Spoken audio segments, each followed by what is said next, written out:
Hello everyone, आज हम simple interest start करने जा रहे हैं। सिंपल इंटरेस्ट को हिंदी में क्या कहते हैं? साधारण ब्याज। Simple interest. सिंपल इंटरेस्ट को हिंदी में क्या कहते हैं? साधारण ब्याज। साधारण ब्याज कहने का मतलब है कि इसमें बहुत सिंपल सा फंडा है। इसमें सिंपल इंटरेस्ट में जैसे मान लो कि मेरे पास 2,000 रुपया है, ठीक है। एक बैंक में मैंने जमा किया 10% रेट ऑफ इंटरेस्ट से, तो एक साल के बाद 10% rate of interest per year का क्या मतलब है कि हर साल मुझे इस पैसे पे 10% रेट ऑफ इंटरेस्ट मिलेगा। मतलब कि आफ्टर वन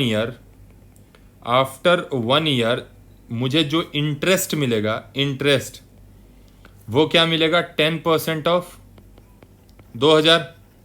0 उड़ा दूं तो मुझे 200 रुपया एक साल में इंटरेस्ट मिलेगा। बात समझ रहे हो?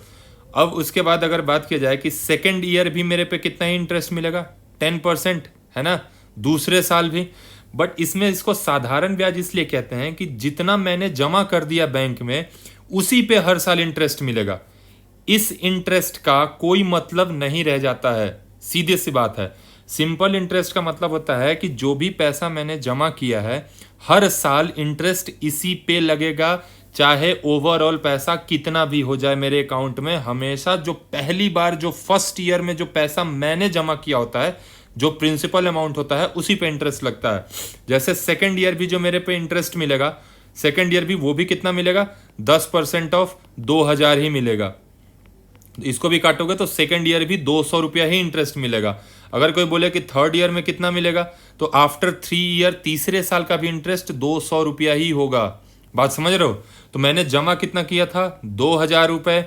पहले साल मुझे इंटरेस्ट कितना मिला? 200 रुपया। दूसरे साल भी 200, तीसरे साल भी 200, और दिन और छोड़ते अगर इस पैसे को अकाउंट में तो हर साल 200 बढ़ता जाता।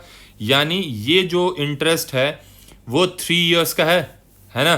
तो आफ्टर 3 ईयर्स जो मेरा टोटल पैसा हो जाएगा, 2,000 तो मैंने खुद ही जमा किया था, और बाकी ये और ये 3 साल का इंटरेस्ट, यानी 600 रुपया इंटरेस्ट, यानी टोटल कितना हो गया? 2,600 रुपया हो गया। ठीक है, ये तो हो गया बिल्कुल बच्चों वाली कैलकुलेशन। अब थोड़ा सा अगर इसको दूसरी नजर से देखा जाए कि ये कह रहा हूं मैं कि हर बार 10% इंटरेस्ट मिल रहा है और उससे चेंज नहीं हो रहा। फर्स्ट ईयर भी इस पे 10%, सेकेंड ईयर भी 10%, थर्ड ईयर भी 10%। तो अगर मुझे कोई बोले कि 3 साल में इंटरेस्ट कितना मिलेगा इस पे, तो मैं बोल सकता हूं ना कि 10% 3 ईयर तक लग रहा है, मतलब ओवरऑल 30% इंटरेस्ट मिलेगा। क्योंकि इसको सिर्फ इससे मतलब है और किसी चीज से मतलब है नहीं। तो हर बार देखो, जैसे यहां पे क्या हुआ? 10%, फिर 10%, फिर 10%, मतलब 3 टाइम्स 10% लगा, है ना। एक बार 10% निकाला तो 200 रुपया आया, 2 बार निकाला तो 200 रुपया आया। तो मतलब टोटल 3 बार मुझे 10% का इंटरेस्ट मिला है, मतलब 3 टाइम्स 10% का इंटरेस्ट रेट मिला है। तो टोटल कितना हो गया? 30%। तो इतना करने की बजाय 3 साल का मैं डायरेक्टली 30% भी तो निकाल सकता हूं ना। अगर इंटरेस्ट पूछा जाए तो डायरेक्टली 30% ऑफ 2,000 अगर मैं बोलूं तो मेरा 600 रुपया इंटरेस्ट आ गया, है ना।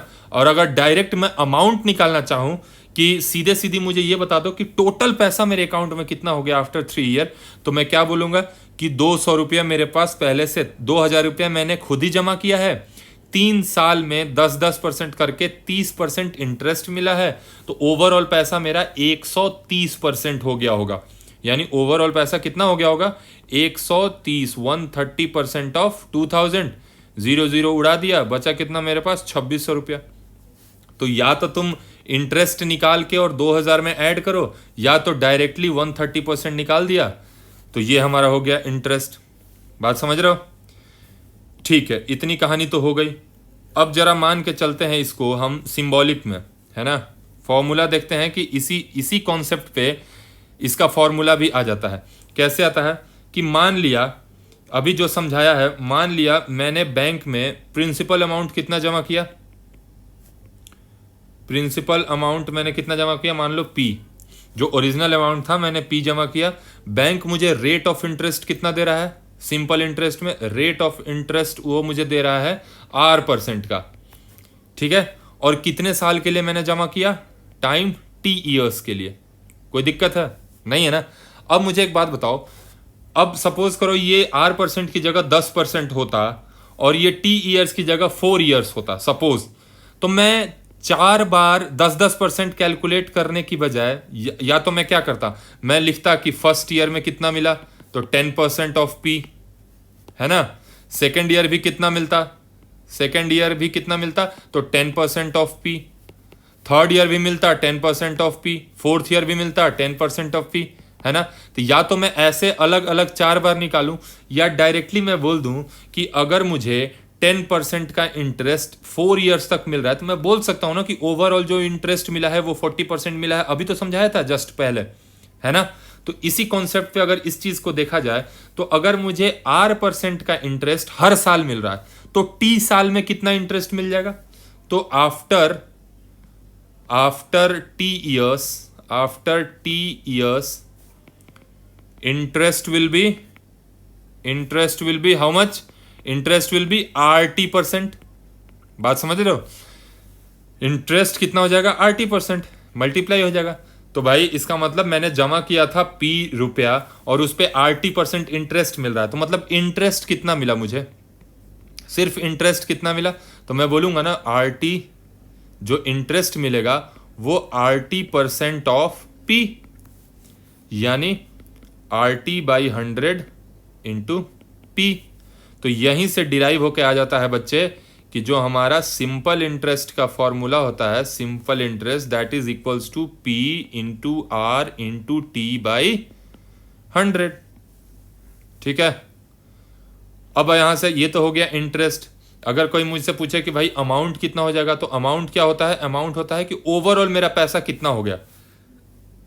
मान लो मैंने P रुपया बैंक में P रुपया मैंने लगाया था और मुझे इंटरेस्ट मिला SI, तो जो ओवरऑल मेरा पैसा आएगा वो तो इस P को और इस SI को जोड़ के होगा ना। मान लो मैंने 2000 रुपया बैंक में जमा किया और बैंक ने मुझे 500 रुपया इंटरेस्ट दिया, तो अमाउंट मेरा 2500 रुपया हो जाएगा। समझ रहे हो, जो मैंने जमा किया था वो और जो इंटरेस्ट मिला वो। तो यहां से अगर देखा जाए तो अमाउंट कितना हो जाएगा, तो P रुपया तो मैंने जमा ही किया था और जो हमारा सिंपल इंटरेस्ट जो बैंक देगा, तो यही हमारा अमाउंट हो जाता है। Amount is equals to principal plus interest. इसको फॉर्मूला के तौर पे मत सोचो, इसको डायरेक्टली मतलब प्रैक्टिकली सोचो कि मैंने कुछ पैसा जमा किया, बैंक कुछ इंटरेस्ट दिया, तो मुझे टोटल मेरा पैसा कितना हो गया, तो जो मैंने जमा किया था प्लस जो बैंक जो इंटरेस्ट दिया वो, है ना।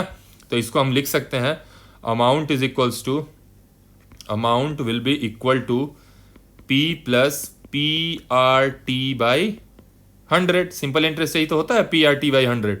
तो अब प्रिंसिपल में इसको जोड़ दिया, अब क्या करो, इसको P को कॉमन ले लो, तो P को कॉमन लोगे तो this will become 1 plus RT/100। This is our amount. ठीक है, अब कई बार क्या होता है कि हमें अमाउंट गिवन होता है और इंटरेस्ट निकालना होता है, तो वो तो यहीं से निकाल लेंगे। अब अमाउंट में से प्रिंसिपल को माइनस कर देंगे तो इंटरेस्ट निकल जाएगा, या फिर अमाउंट में से इंटरेस्ट को माइनस कर देंगे तो प्रिंसिपल निकल जाएगा। मतलब बेसिकली हमारे पास बस यही दोनों फॉर्मूला होता है स्कूल वगैरह के एग्जाम्स के लिए। Amount is equal to principal plus interest और simple interest is equal to PRT/100। ठीक है, आई होप कि ये वीडियो तुम्हें समझ में आया होगा कि ये बेसिक इंट्रोडक्शन है सिंपल इंटरेस्ट का, तुम लोगों को समझ में आना चाहिए।